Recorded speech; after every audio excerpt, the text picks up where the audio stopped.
BJP जुमलों की party तो है।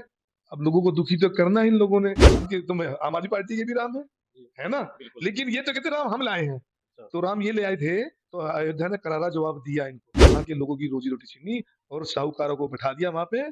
सब गुजराती बैठा दिए वहां पे, सबके बड़े बड़े होटल बन गए। सबका बेचारा गरीब आदमी कहाँ है। ऐसे कैसे टोटल झुग्गी बस्ती गरीबी को यहाँ से हटाना, भगाना है और कुछ नहीं करना, और बड़े बड़े साहूकार को यहाँ बैठाना है। दर्शकों, एक बार आपका स्वागत है। इस वक्त मैं आपको बातली विधानसभा तस्वीर दिखा रहा हूँ। हमारे साथ मौजूद है आम आदमी पार्टी के एक ऐसे नेता जो किसी पर्चे के मुहताज नहीं, बाली विधानसभा के अंदर, जिन्होंने जनता के लिए अपना तन मन धन सबको लगा दिया, बंटी राणा जी। जी सर, सबसे पहले लाखों हजारों में दर्शक देख रहे हैं, जिस तरीके से आप अपना काम करते हैं, उस तरीके से आपकी एक बाली विधानसभा के अंदर एक पहचान बनी हुई है। तो कैसे आपने अपनी पहचान बनाई, उसके बारे में बताइए। मैं शुरू से ही सोशल वर्कर था। मेरा एक ही था नेम था कि मैं कोई भी गरीबों को कुछ सताता था, मेरा जब भी मेरे पास फोन आता मैं चला जाता था, खड़ा होता था उनके हित के लिए। अगर उनको कोई पैसा नहीं देता था, उनका तनख्वाह नहीं देता था, तो मैं सीधी कहता भाई क्यों नहीं पैसा देते हैं। तो मैं गरीबों के शुरू से ही मेरा ये रहा कि गरीबों का साथ दिया है मैंने। जी। हाँ। अभी विधानसभा का जो चुनाव हुआ है, जिस तरीके से अभी विधानसभा चलता है, जब विधानसभा चल रहा है, आपने देखा होगा जब दिल्ली की मुख्यमंत्री रेखा जी बनी थी, तो विधानसभा के अंदर जब आम आदमी पार्टी के जो विधायक थे, उनको बाहर निकाल के फेंक दिया जाता था। क्या ये संविधान में है? देखो मैं बताना चाहूंगा, जब हमारी आम आदमी पार्टी सरकार थी विधानसभा में,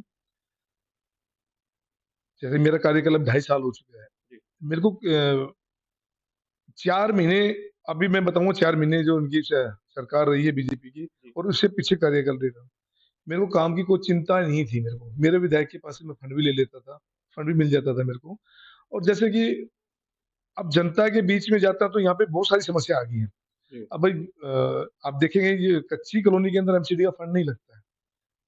पक्की पक्की कॉलोनी होगी तो उसमें एमसीडी का फंड लगता है। अब यहाँ की जनता को ये नहीं पता कि ये विधायक काम करेगा या पार्षद करेगा, क्योंकि विधायक का काम, विधायक के पास महकमा पीडब्ल्यूडी भी है, जल बोर्ड भी है, फ्लड का भी है, डीसी का भी है। तो लोग वो कहते हैं कि अब क्योंकि मेरे पास ये कच्ची कॉलोनियां ज्यादा है, तो ये लोग कहते हैं भाई मेरी गली, मेरी गली। क्योंकि पहले क्या था कि मेरे विधायक थे अजय यादव जी, तो उनका जब भी मैं बोलता था विधायक जी ये गली बनवानी है, ये गली बनवानी है, तो गली जब भी तैयार हो जाती थी गली। जी। लेकिन आज बीजेपी के विधायक है। अब मेरे को समस्या ये है कि लोगों को ये नहीं पता कि ये काम किसका है। अब पार्षद का काम है हमारा, पार्षद का मेरा जो फंड लगेगा वो पक्की कॉलोनी में ही लगेगा मेरा, पक्के उसमें लगेगा मेरा, लेकिन कच्चे में नहीं लगेगा। मैं लोगों को समझाता हूँ कि लोग कहते हैं नहीं आप पार्षद हो, आप करोगे, आप करोगे। अब भाई जल बोर्ड का है तो जल बोर्ड का तो विधायक के पास है, बिल्कुल। ठीक है विधान। अब पीडब्ल्यूडी का वो भी विधायक के पास ही है, ठीक है। फ्लड का है वो भी विधायक के पास है, एसआईटी है वो भी उसके विधायक दिया। तो मेरा कहना है कि जनता इस बारे में नहीं जानती, लेकिन मैं आपके टीवी की चैनल के माध्यम से बताना चाहूंगा कि जिसका जो काम है उसको काम करना चाहिए। और अब बीजेपी जुमलों की पार्टी तो है। अब लोगों को दुखी तो करना है इन लोगों ने, और बहुत दुखी बड़े-बड़े करते हैं। वादे किया भारतीय जनता पार्टी ने, जब चुनाव हुआ तो उन्होंने बहुत बड़े वादे किए, लेकिन सारे वादे क्या खोखले ही रह जाएँगे? सब खोखले रहेंगे, इन्होंने काम कुछ नहीं करना है। इन लोगों को कुछ नहीं करना। मैं कहता हूँ इनको कुछ नहीं करना है, बस खाली जब भी कुछ भी होगा, चुनाव होगा, तो कुछ ना कुछ करा के छोड़ देंगे, फिर लड़ाई कर देंगे, जी। फिर पाकिस्तान इंडिया कर देंगे। इस बिहार में भी चुनाव आने वाला है, तो क्या कुछ और होने वाला है क्या? बिहार में भाई चुनाव साहब आने वाला है। सभी, मैं क्या बोलूंगा सभी जानते हैं कुछ ना कुछ होगा। चुनाव होता है जब भी कुछ ना कुछ होता है, जब भी कुछ होता है इस देश के अंदर। जी। और ये देश सब कुछ देख भी रहा है, जनता देख भी रही है। इनको करारा जवाब देंगे, बिहार भी में करारा जवाब मिलेगा। क्योंकि हम बिहार के अंदर, मेरे विधायक अजय यादव जी हैं, वो प्रभारी हैं वहाँ के।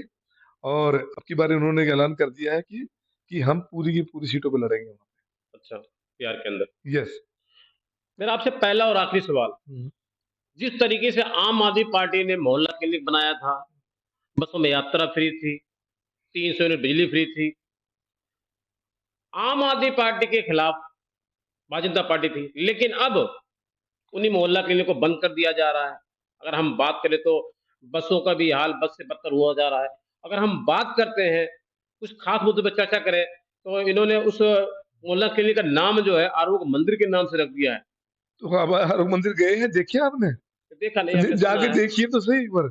मेरे तो एरिया के कहीं अंदर न कहीं क्या इसको धर्म से जोड़ना चाहिए आरोग्य मंदिर के नाम से या कुछ? देखो ये सारे के सारे ये राजनीति किस पे रहे हैं? राम पे ही तो राजनीति कर रहे हैं। मैं कहता हूँ राम पे तो राजनीति कर रही है। राम तो मेरे भी हैं, जी, या इन्हीं के थोड़ी ना बीजेपी के थोड़ी ना है। राम की तो मैं आम आदमी पार्टी के भी राम जी, है ना? बिल्कुल। लेकिन ये तो कहते हैं राम हम लाए हैं। अच्छा, तो राम ये ले आए थे, तो अयोध्या ने करारा जवाब दिया इनको। जी, अयोध्या ने इनको करारा जवाब भी दिया है, क्योंकि इन लोगों ने अयोध्या के अंदर आपने देखा होगा, वहाँ के लोगों की रोजी-रोटी छीनी और साहूकारों को बैठा दिया वहाँ पे, सब गुजराती बैठा दिए वहाँ पे, सबके बड़े-बड़े होटल बन गए, सबका बेचारा गरीब आदमी कहाँ ऐसे कैसे पड़ा। तो उन्होंने करारा जवाब जी। दिया इनको। दिल्ली में रेहड़ी पटरी वाले को आजकल परेशान किया जा रहा है, क्या कुछ कहना चाहेंगे आप? देखो आज हम पे जैसे कि आपने देखा है कि दिल्ली के अंदर झुग्गी-तोड़ जो आंदोलन चल रहा है, जी, अभी हमारा जंतर मंतर पे भी प्रोग्राम है। जी, तो हम लोग ज आपके टीवी में चैनल के माध्यम से वो मैं सबको बोलूँगा मैं, ये यहाँ के नहीं है, जो कॉलोनियाँ जो बसी हुई हैं या जो कॉलोनी जो झुग्गी पहले तोड़ के जो बसाया गया था सेटलमेंट के जो एरिया है, हुँ, ये आगे उन पे भी करेंगे कार्रवाई, 100% कार्रवाई करेंगे ये। अच्छा। इनको क्या करना है, इनको टोटल झुग्गी बस्ती गरीबियों को यहाँ से हटाना, भगाना है और कुछ नहीं करना और बड़े-बड़े साहूकार को यहाँ बैठाना है।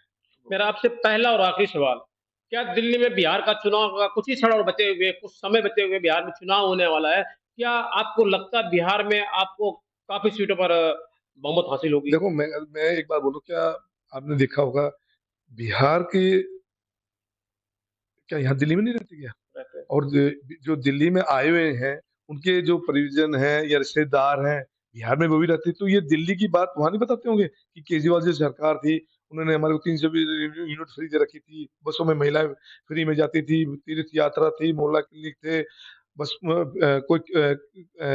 कोई भी इलाज कराने जाते थे, 10 लाख का था, वो फ्री होता था। ये सारी बातें तो वहाँ भी बिहार में भी चलती हैं, बताते हैं।